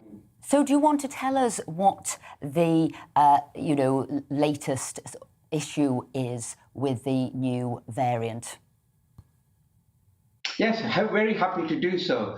So we have this variant that has arisen somewhere in the world and then diagnosed in South Africa. And then South Africa has been severely punished as a result. That aside, so we have this variant which has got many mistakes, or what we want to call mutations. We can usually disregard the mutations, but why we can't disregard these mutations is these mutations are in a specific place that we are very interested in, i.e. the spike protein that does everything, infects you, and at the same time gets our antibodies to latch onto it and neutralize it. And these mistakes equals changes in shape and structure. And when you have changes in shape and structure, and it's only minute changes, but they are significant. So when you have these changes, suddenly the virus starts to behave in a different way. It may become more transmissible, meaning easier to infect you. Number two, it may be able to bypass your antibodies, and therefore your antibodies given to you by your vaccines that we've spent billions in doing suddenly become less efficient. And thirdly, we hope and pray not that it may start causing severe disease in people, even if they have been immunized, and in different age groups, and we hope and pray that's not the case. Okay. So Dr. that's Barrett, all that is happening now. Dr. Barrett, so can you tell us then how many people are in hospital and how many people are seriously ill with this? Because the World Health Authority says or suggests it's only minor. People aren't suffering severe conditions. So what are the hospital rates? Because, can you tell us that? Yeah, sure. So our case numbers have gone up, but in the United Kingdom, the virus has been introduced, but not in extensive circulation. So further to being infected by the virus and being admitted to hospital in the UK, we don't know because it's early days. Looking at it in the South African picture, we have a lot of cases and admissions to hospital. Having said that, whilst the WHO has said what it has said, we must not compare a South African population with a United Kingdom European population. The reasons being, the South African population is essentially younger. Younger equals less severe disease, and also mostly under-immunized, and they have a different environment. Whereas in the UK, autumn, winter period, older population, we're indoors, more vulnerable people. We don't know. We just don't know what the consequences will be. We don't know. And that is the best answer. We don't know. Okay. Dr. Barrett, thank you very much indeed for joining us this morning. As you say, it's in lots of the papers today. And I'm fed up of the panic. And what's really interesting is that we've only got 75 cases here in Britain. They're all mild. So, and Dr. Anthony Hinton said, actually, what he said is because of this, it's a mild variant, it might then replace the Delta, which was more deadly. And so therefore remove restrictions, not add them, because this could add to natural broad immunity vaccines. So, it's not something to be worried about. It's not something to shut down Christmas about. There are millions and thousands of variants all the time with vaccines, with their viruses rather. So, it's time to be jolly. Let's keep the mood up. Let's not panic and let's be optimistic. If you want to keep the mood up, it's that part of the show where we take a trip down memory lane and reminisce about those all-important Saturday jobs we had whilst growing up. Yes, and we have, for many of us, the Saturday job was our first taste of financial freedom, from newspaper rounds to manning the tills at a local supermarket. So the all-important Saturday job was a really major milestone in our lives. And joining us now to talk about his Saturday jobs is ex-footballer supremo, Southampton legend, Matt Le Tissier. Morning, Matt. Morning, ladies. Morning. So wonderful for you to be with us. So, Saturday jobs, come on, reveal your secret of your success. What Saturday job got you going and got you on your path to success? Well, when I left school, I had about a 6-week period where I had a bit of rest before I joined Southampton to start my apprenticeship. And my first job was working with my dad, who was delivering flowers around the island of Guernsey. So I used to go into the nurseries where he worked with the flowers and join him in the van. We used to load up the van, drive around the island, dropping off various plants at various places, and stopping at every shop that sold sausage rolls and things on the way. And so are you a flower man, as it were? Do you always remember for your wife flowers for a birthday, Valentine's Day? Is it a way to woo a woman? I occasionally, but I don't. I don't remember. Oh, we've got you now. We've got you here. It sounds like that answer was no. Shame on you, Matt. So, Matt, I've been reading up about you because I just can't believe what an incredible career you've had. And everyone I told that you were coming on the show was absolutely wowed by you. So it says that you are the most creative attacking midfielder with exceptional technical skills. That was what I was told. You were the first midfielder to score 100 goals in the Premier League. I can't believe that. But I've got one question to ask you. So you are the penalty kick king, but there's one you missed, isn't it? You got 47 out of 48. What happened that one time then, Matt? What happened?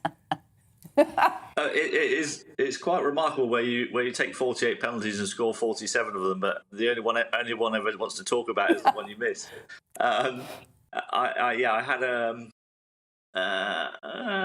I don't know, maybe Mark Crossley I need to give a bit more credit to, because he was the goalkeeper that saved it, and he timed his little feint to go one way and then dive the other way very well, and he put me off, and he managed to save it. But the worst thing about that penalty miss was that when he saved it, he actually knocked the ball straight back to me, and I had the simplest task of knocking the ball in the back of the net. But I think I must have been in shock from actually missing the penalty. And from about 7 yards out with my left foot, I managed to put the ball over the crossbar from the rebound. I was actually more embarrassed about missing the rebound than I was about missing the penalty.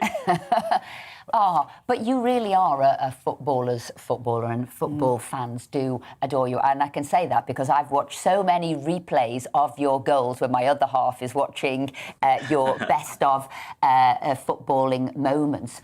But you also have another quality, and that quality is loyalty. You never did move away from Southampton, despite being wooed by so many other clubs. Why was that? Well, there was different reasons at different times. I was very young when Spurs first tried to buy me back in 1990. I was only 21 years of age, and I felt at that point I'd only had one full season in the Premier League. I was still very young and had kind of been in and out of the team for most of my time up until that point. So I didn't think that was the right time to move. My fiancée at the time also didn't want to live in London, so I had that to take into consideration as well. And then Liverpool tried to buy me a couple of years later.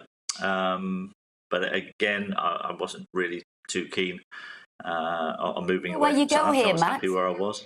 Matt, be careful where you go. As somebody from Liverpool, be careful where you go when you say that. You didn't want to move.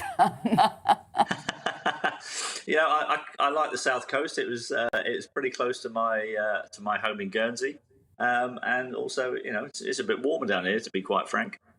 But going back to Saturday jobs, because this is what this slot's about, what do you think you learned? I mean, people talk about the discipline, people talk about, I don't know, learning all about money. What did you learn? What did you take with you? No, I think it is the lesson is kind of having your own cash and having to budget with the money that you've got and what you can spend it on, and being relatively sensible with how you spend your cash. And that's kind of, I think, the first biggest lesson that you learn as a youngster when you get a Saturday job, and all of a sudden you're not relying on your mum and dad to go, oh, can I have some money to go to the shop, or can I have some money to buy this? All of a sudden you've got your own cash there, and the parents are going, right, we're not funding you anymore, you've got your own money, you decide what you're going to do with it. Most people might not think... You need to prioritise with that little amount of money you've got. Yeah, most people might not think footballers have to prioritise with that little amount of money that they've got. Anymore they don't, anyway. Not anymore they don't. When I started, Esther, with Southampton, we were on £26 a week. Wow. It's slightly different now, hey? But you are now an ambassador for Southampton, aren't you? So what do you do in your capacity as ambassador? Yeah, I'm an ambassador at the club, so I do work with some of the club sponsors on any kind of promotional stuff that they would like to do through the club. I'm also an ambassador for the Saints Foundation, which is the charity arm of the football club. So I get involved in quite a lot of the functions that they do, and we raise lots of money for the local causes in the Southampton area. So it's lovely still, 20 years after retiring, that I'm, still have an active involvement in the football club, and it's been a massive part of my life, and I'm very proud to still be involved with it. And that's what I talked about, this loyalty you've had, this character type that you've got about loyalty and supporting your local area, and that is something to be hugely admired. What are your parents like that? Where did you get that from? Most people move on, walk on. Where'd you get that from? Yeah, I think that's probably something that was instilled in me by my parents. They're fantastic people. They're still loving life back in Guernsey with my three big brothers, and I think they all together made sure that I always kept my feet on the ground, didn't get too big for my boots, and had I done, having three older brothers, they would have put me in my place pretty quickly. But my mum and dad instilled values in us, which stuck with me to this day, and I'm very grateful to them for doing that. So what keeps you busy now? Are you still training? Do you still do the training that you used to do? That's one of the big questions I always want to ask ex kind of professional footballers. Do you keep training? Or do they say, thank goodness I don't need to go and do the workout anymore? Couple of series of Harry's Heroes where I had to get the football boots back on and start doing training properly again. So that was pretty hard. But now I tend these days to take it a little bit more easy. I play a lot of golf, which is kind of a small part of keeping the fitness. I've run a few half marathons down the years, but when I'm not training for one of those, I get a bit lazy and I tend not to go out for runs. So I think come January the 1st, I think I'll have to give myself another target and perhaps enter another half marathon and make sure that I get doing some training so I don't put too much weight on. Oh, and how about your favourite footballing moment? Because, again, we've had questions coming in from our viewers and they want to know that. What is your favourite one? I think from my own personal point of view, growing up as a kid, I had two ambitions in life. One of them was to be a professional footballer. So when I signed my first professional contract, that was pretty amazing. And my other ambition was to play for England. So the day that I got to do that was probably the most amazing day of my life, really, because that was everything I dreamed about doing since I was 8 years old. And to have my family up in the stand watching that and being able to go and see my mum and dad afterwards and just give them my England shirt was just an amazing moment. Oh, Matt Le Tissier, what a wonderful way to end this interview. Your dream came true that you'd held from the age of 8. Thank you so much for coming on this morning. Thank you. Oh, fantastic. Coming up after the break, we'll be bringing you a fantastic Best of British story just in time for Christmas. But first, here's the weather. It's time to remind ourselves there's always another winter. Canary Islands sponsors the weather. Good morning. Rather changeable conditions this weekend with rain for many of us at times. Having said that, conditions do tend to improve for most into Sunday, if feeling on the chilly side. So let's have a look at the weather pattern for today. We have this cold front which will gradually clear away eastwards, but the tail of this will bring a thicker cloud with further showery outbreaks of rain. So this is how it looks weather-wise through the course of today. The tail of that front will bring showery outbreaks of rain, giving sleet or snow over the higher ground of the north in particular. But there will be some clearer skies developing, so glimpses of sunshine, especially across more southern parts of the country, but also some western parts of Scotland may see glimmers of sunshine too. Quite a cold feel for just about all of us today, with a brisk north to northwesterly wind really making it feel quite raw if you are heading out and about. So through this evening and overnight, we still continue to see those showers feeding in on that brisk northerly wind, further winteriness at times, again generally over the higher ground, and still quite a lot of cloud associated with that, keeping temperatures from falling too low. But to the north and west of this weather system, skies clear and temperatures will take a bit of a tumble, so some frost and ice is on the cards for Sunday morning. So let's have a look at how Sunday develops. Still a good deal of cloud across many central and eastern parts. Still those showers feeding in on that northerly breeze, but they will gradually tend to ease and fade away as the day progresses, with drier and brighter conditions developing for most of us by the time we get to Sunday afternoon. But again, it's a cold feel to things on Sunday. Still, we have that brisk northerly wind, really making it feel quite bitter. As for the start of next week, well, it remains fairly unsettled, with further weather fronts heading in from the Atlantic. And Tuesday is one we're keeping a close eye on as it turns particularly windy. Canary Islands sponsors the weather. You're watching GB News live across the UK and the world on our digital stream. GB News is Britain's news channel. We are the UK's home of discussion and debate from all perspectives. We are here for you. Don't forget to join our YouTube community by clicking on that subscribe button. And if you want the GB News app, you can click and catch up on programmes anytime. We love to hear from you, so email us. gbviews@gbnews.uk. Thanks for being part of the GB News family. My name is Andrew Doyle. Join me every Sunday evening at 7 p.m. for Free Speech Nation. This is a show where we address current affairs and news stories of the week with the help of two wonderful comedian panellists. I brought in comics because I want to give it a lighter edge, and also they work for less. See you there.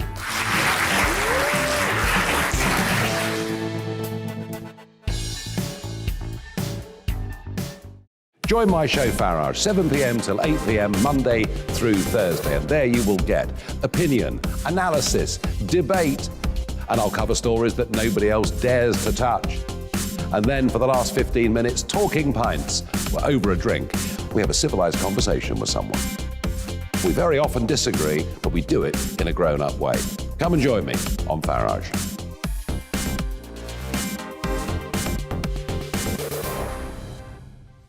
I'm Colin Brazier. I've reported from more than 70 countries around the world, covered wars from Afghanistan to Iraq, from Lebanon to the Balkans. I'm trying to bring that experience, that feel for events, to the studio. And something else, I'm ready to give an opinion. Today's stories with a spark.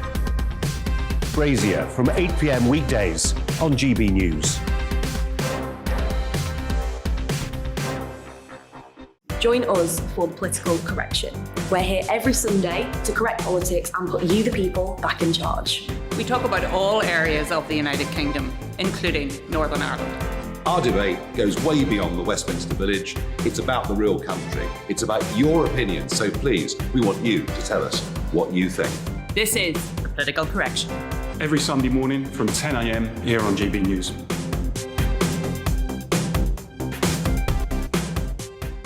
You're watching GB News live across the UK, the world, and our digital stream.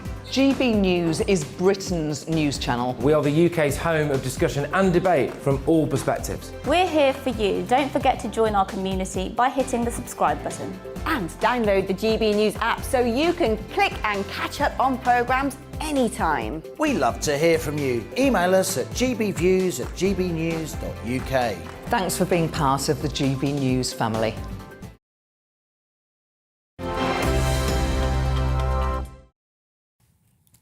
Hi there. Good morning and welcome back. We've got lots of GB views that you've been sending in. Thank you, Esther. And here's this one. Stuart says, funny how GPs can give jabs to people but can't see patients face to face.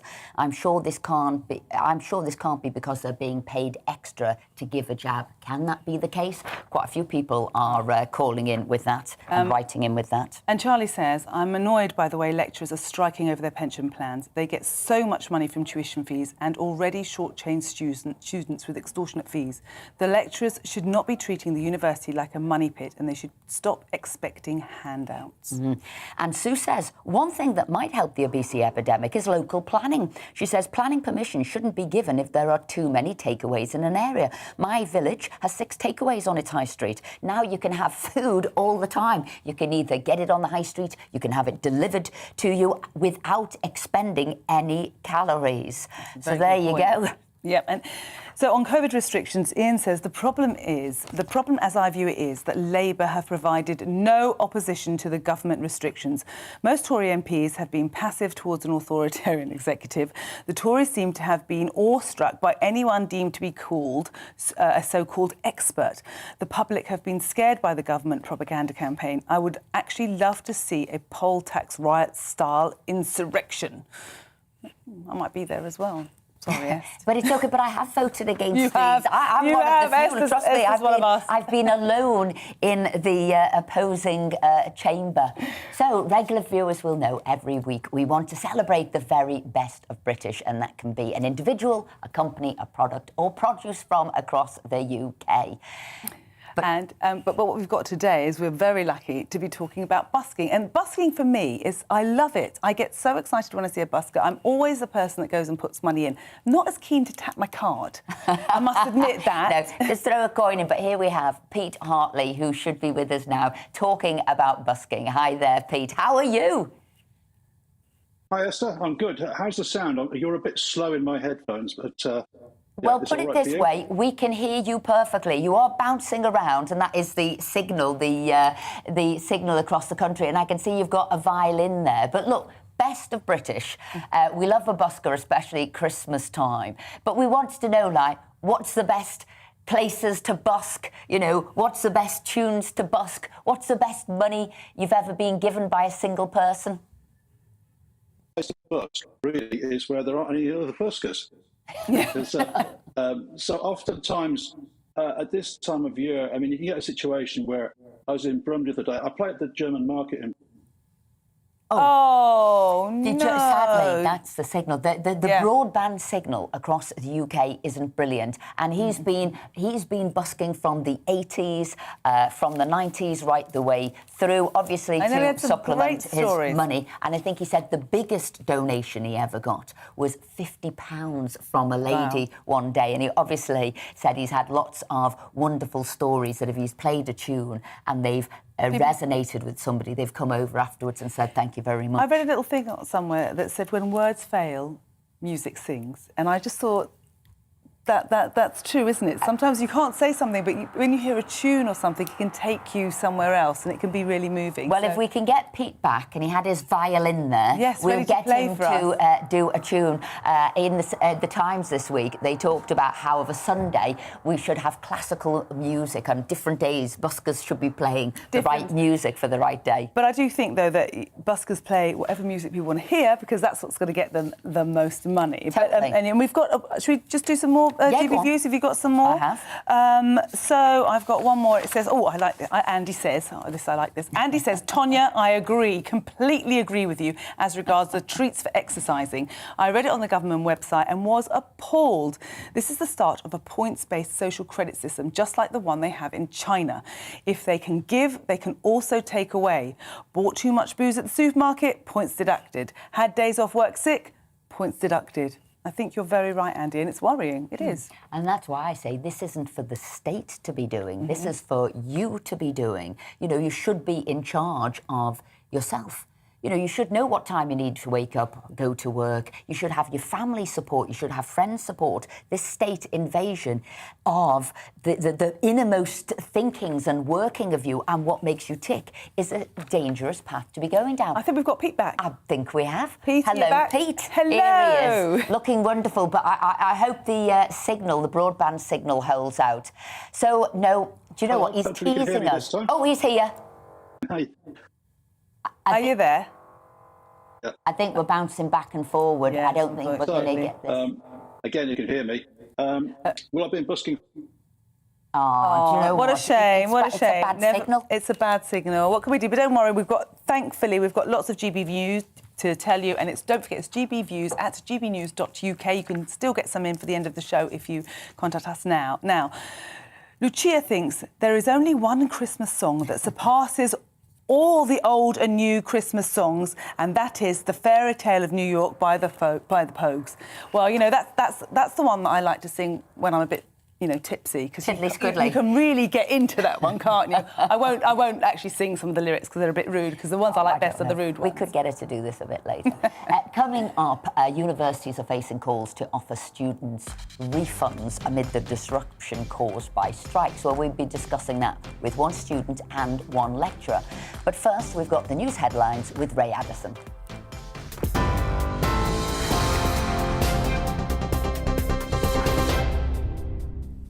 Hello, I'm Ray Addison with your latest news headlines. Health leaders are welcoming a move to suspend GPs' targets in order to focus on the vaccination programme, but have cautioned the service still remains under pressure. NHS England has told doctors that routine health checks for the over 75s and for new patients may be deferred to prioritise booster jabs. A further 75 cases of the Omicron variant have been confirmed in England, the UK Health Security Agency has said. This brings the total number of confirmed cases to 104 in England and 134 across the whole of the United Kingdom. Ireland is set to shut nightclubs and limit household gatherings due to fears about the spread of COVID-19 over Christmas. The tougher regulations will come into force from Tuesday and remain in place until January the 9th. The new measures include a maximum 50% capacity at events and visits to private homes limited to just 4 households. Nearly 300 military personnel are being drafted in to assist thousands of homes that are still without power. That's more than a week since Storm Arwen hit the UK. As of early Friday evening, just over 9,000 homes were still cut off. Russia has dismissed US reports about a possible attack on Ukraine, accusing Washington of trying to aggravate the situation. This comes after an anonymous White House official claimed that Russia could be planning a multi-front offensive on Ukraine as early as next year, involving up to 175,000 troops. OK, I'll have more on all of today's main stories at the top of the hour.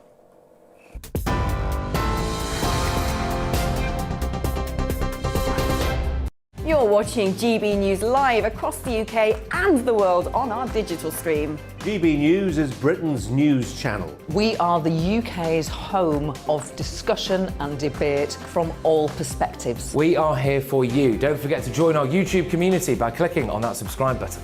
And if you want the GB News app, you can click and catch up on programmes anytime. We love to hear from you, so email us. gbviews@gbnews.uk. Thanks for being part of the GB News family.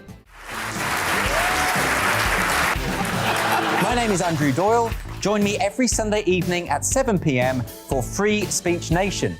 This is a show where we address current affairs and news stories of the week with the help of 2 wonderful comedian panellists. I brought in comics because I want to give it a lighter edge, and also they work for less. See you there.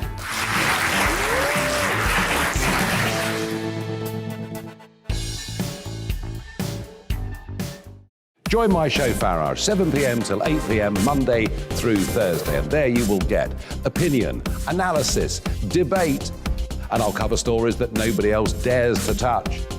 And then for the last 15 minutes, talking pints. We're over a drink. We have a civilised conversation with someone. We very often disagree, but we do it in a grown-up way. Come and join me on Farage.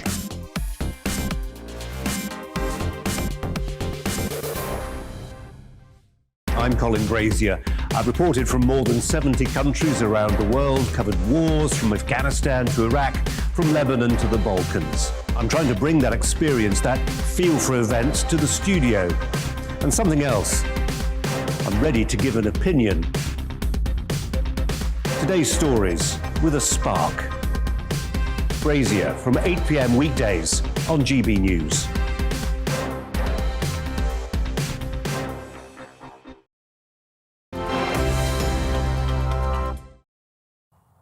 Welcome back. Universities should consider offering partial tuition fee refunds to students if their earning has been affected by the latest wave of strikes. England's higher education watchdog has said.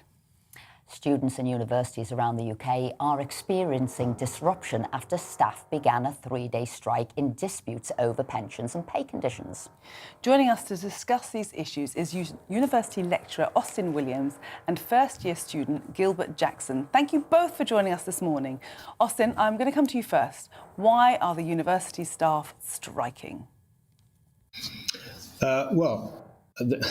Apparently they're striking because of poor paying conditions and the fact that their pensions have been declining over the years. Now, let me just, before I kick off on this, I stopped my membership. I resigned my membership of the UCU because of the UCU, the University College Union's approach to COVID and its abandonment of students. So I'm not here necessarily as a representative defending this strike action, because even though I recognise that there's a casualisation of labour going on within the universities, and it's a disgrace the way that some lecturers are being treated left, right, and centre, and staff are being treated shoddily, I still think that maybe there's a slightly cavalier approach that the UCU is taking to this, forgetting the way that the UCU treated staff and students in the last 18 months, effectively abandoning students through the entire course of COVID and demanding that everybody teach from home and all the rest of it. So there's a certain cynicism, I think, to, my attitude to this strike, but also the way the strike has been handled in the first place. So I think we need to look a little bit beyond just the way that the UCU are kind of presenting this thing. And then secondly, I would also suggest that I'm much more in favour of solidarity within strikes, in as much as, I mean, students supporting lecturers rather than students being built up to be a fragmentary or a divisive element in the strike. I'd rather see students and university lecturers talking together rather than treating students as customers in a university marketplace. Where these days, instead of showing some solidarity or some understanding or some support or even having an argument about the issues, they've been left behind in this conversation and are rather just talking about the money that they're losing out on. It's a little bit pathetic all around, I think. I mean, you say you don't want them to be viewed as customers there, but in a way, as they are paying £9,250 thereabout per year for tuition fees, and the fact, because I've been working with students going way back to December 2019 when the first set of strike action was on, then January 2020 strike action on, and then COVID, all these pupils say they've not had anything, for that money. They don't feel they've had the support. The libraries have been closed, the lecturers haven't been there. So what do you think to them getting a refund? It's a lot of money, they'll be in a lot of debt, and they're not getting what they paid for. So there is an element of customer care that needs to go on from the universities. What do you think, Austin? Yeah, but I'd rather not use this language, if you don't mind. I mean, Why not? Because it diminishes, demeans, and dumbs down education. Right? No, it doesn't. I mean, basically, what you find in education today is the fact that very few students are failing, because if you failed, you're not providing a sufficient customer care. I spend more of my time probably as a personal tutor in a pseudo counselling role, holding hands and looking after the well-being of my students to make sure that they're happy and contented and not distressed. Well, I agree with that. I mean, I'd say the only thing that's dumbing Austin, the only thing that's dumbing anybody down is by not having the lectures that they've paid for. That's the only way you dumb them down, by not giving them the classes they should have had. But we can bring in Gilbert. Gilbert here. So, Gilbert, how do you feel that your education has been affected by what's been going on? Well, I'm quite lucky that I didn't experience this year because I took a gap year, but I know a lot of my friends had a very bad experience. They are paying a lot of money, and sadly, I do more agree with actually calling it a sort of business transaction, because you are paying a lot of money and you deserve to get every pound of that back in exchange for your education. And I'd even go further. I know this is less popular, but if, we know university lecturers are wanting more pay, which I think is their rights, they may want that, but to get that, they have to be providing a better service. And to provide a better service, they want to have a higher standard of teaching, and they need to prove they can do that. And also, for students to be getting their money back, they definitely deserve it. Gilbert, the thing is, I completely. I mean, I don't think. I'm in the middle of both of you, because I don't think that you should, people should fail if they're not good enough, but they shouldn't be failing because they're not getting enough time with their lecturers. And I think that's the point here, isn't it? There's, you know, when I was at university, I had so much face-to-face time. I, you know, had face-to-face lectures and tutorials, and it's what helped me. And what's happening with students now is often, especially in the years that have gone, the year that's gone past, is that they were taking exams for things that they pretty much taught themselves. And so I think it's really rich of the lecturers now to be striking. So, you know, what would you say to your fellow lecturers? What would you say to them for their own good and for those of the students? What action should they be doing, or should they not be taking any action? Do you think their wages are fair? You're a lecturer. Do you think your wages are fair?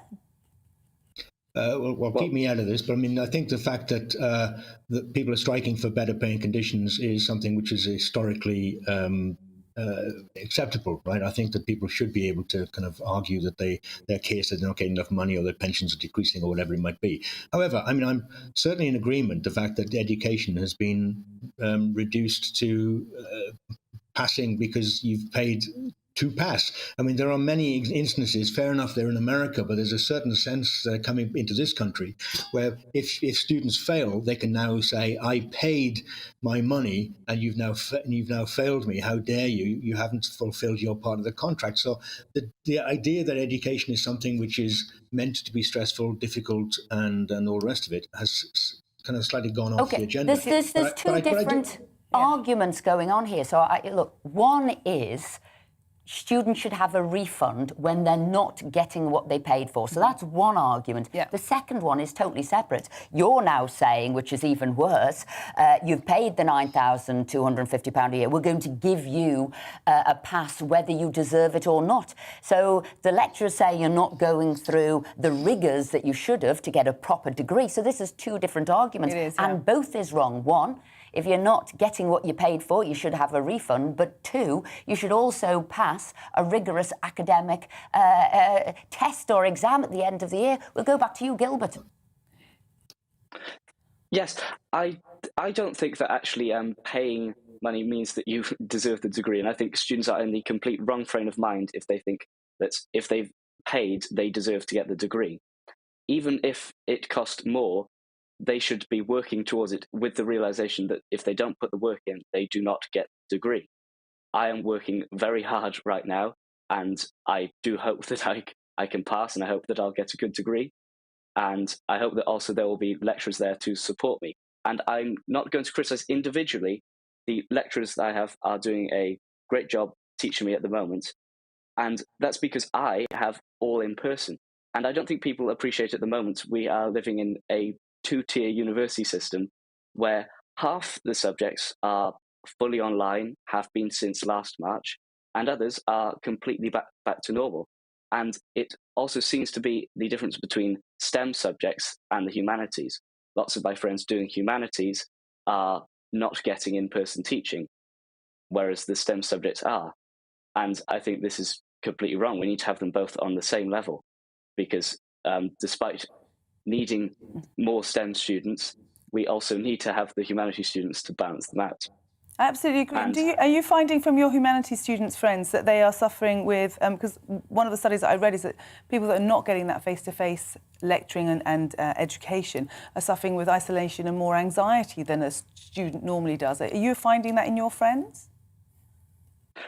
I've definitely seen more people, spending hours and hours in the room having to catch up on their work because they haven't been taught it, or they think, oh, it's just an online lecture, I won't do it now. And then they realise they've missed 5 in a row and they're suddenly behind on everything. Having to turn up to a lecture gives you the drive to do the work, whereas doing it online, unfortunately, many students take the opportunity to stay in bed all day. And this is not good because then they decide to go out at night and it just catches up on them. Austin is nodding his head there because I think Austin was also talking about the discipline you need for a degree, the discipline you need to do your studying, and he isn't there to sort of hold everybody's hand and tell them it's all going to be fine and dandy and you'll get a degree. But Austin, really, shouldn't these students be getting a refund for the education they haven't received?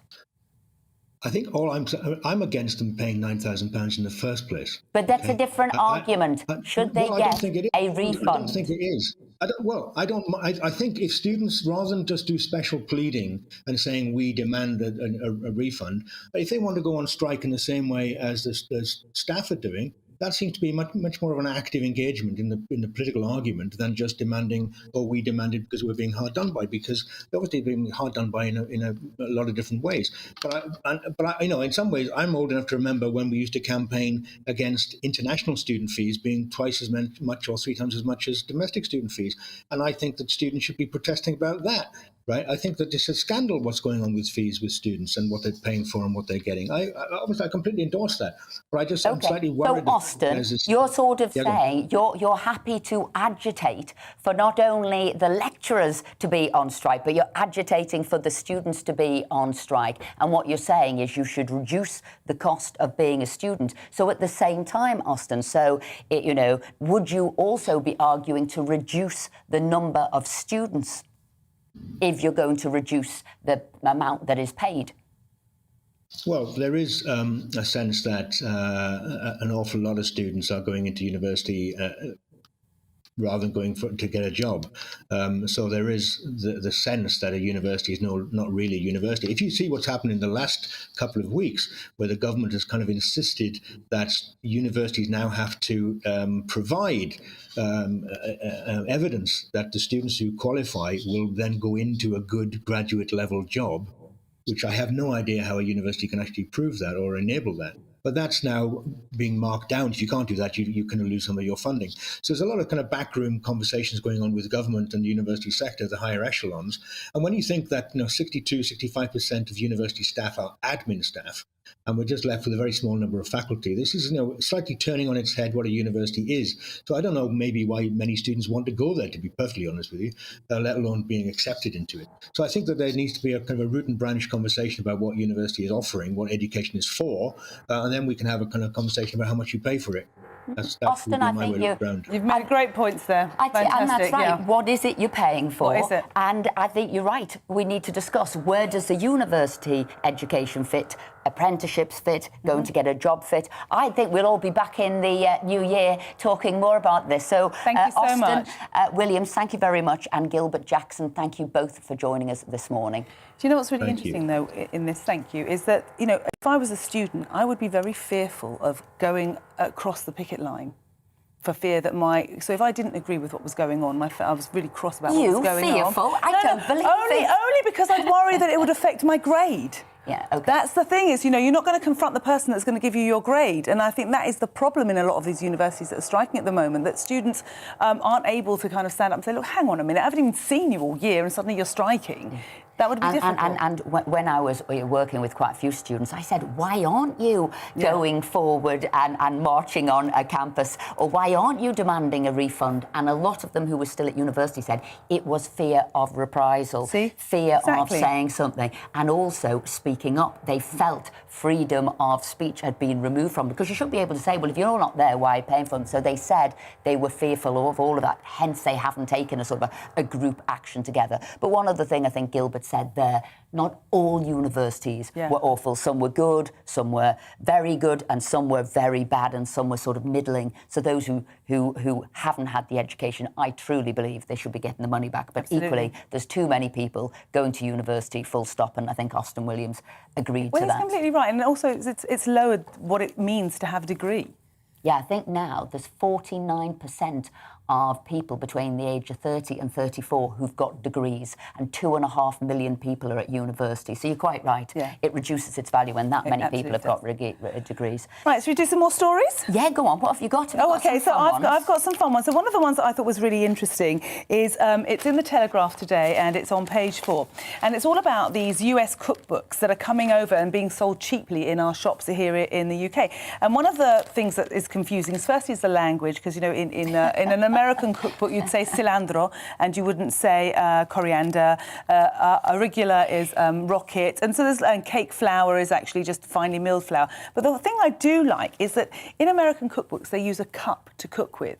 And I was brought up in the kind of Mediterranean tradition of cooking, where you do use a cup to cook with. And as long as you use the same cup throughout, it'll be fine. So if you're buying these cheap cookbooks from America, don't worry about the cup measure. Just use the same cup throughout and you'll still get a fantastic The only dish. one I know is zucchini is courgettes. That's but right. There are slightly different words, but it shouldn't baffle anybody. You could just look them up. But as you say, you do use the cup thing. It's an easy, isn't it? It balances out the recipes. That's how my grandmother taught me to cook. You know, as long as you had the same cup, it would be, 1 cup of flour or half a cup of oil or whatever it is. As long as you use the same cup throughout, your recipe will be fine. Here's a story, page 3 of the Times, and it's pre-internet contract cost Vera Lynn dear. And the reason I'm talking about this is so does Dame Vera Lynn get the royalty she should do from the songs that she sang? Because obviously it was way before the internet and way before music streaming, and people are listening to it on streaming now. And the reason I'm bringing that up, remember a few weeks ago we had Kevin Brennan,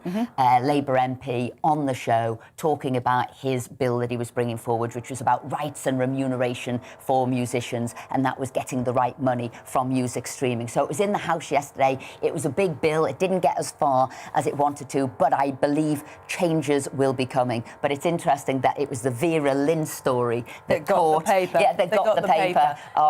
Nation's sweetheart there. Yeah, and it's something that must happen because it's outrageous the amount of money that the record companies make, and the musicians don't get it. So it's really something that yes, and by the way, this is a complicated picture. You've got obviously the streaming money, and then you've got your record companies and your publishers. So it is a very complicated picture. But what it's about now is how do you get transparency? How do you know what's going on? And how do you make that negotiations between the two far more fair? And that's what it was all about. And how do the creatives get the money that they deserve? Because without the creatives, there is no industry, so they should be paid. If nobody's creating and nobody's playing musical instruments, there is no music. But it was about the fairness, really, of how do you get that negotiating those contracts. So a story that tickled me was page 14 in The Star, and it says Tom Jones says that he now chooses more serious songs, for when he first started, because he's worried about his legacy to be comic because of his hip swinging in the 1960s. Well, my mum was a massive Tom Jones fan. I mean, massive, because when she came over from Cyprus, she actually went first to Cardiff, and I had an uncle who Tom Jones sang in his club. And so, what's up, pussycat? Whoa, whoa, whoa. So I know he wants to be serious, but I can't think about Sir Tom without thinking of songs like that, Delilah, and the thought that people will be peeling off their knickers and chucking them on the stage. Sorry, I have to say it. I haven't done that to him. But the Delilah must be one of the karaoke's top songs, isn't it? I think I've sang that at Christmas parties with my dad. Despite how good or bad our voices are, they certainly weren't Tom Jones-like, but it is really good fun. So that's fantastic. And it brings a lot of joy.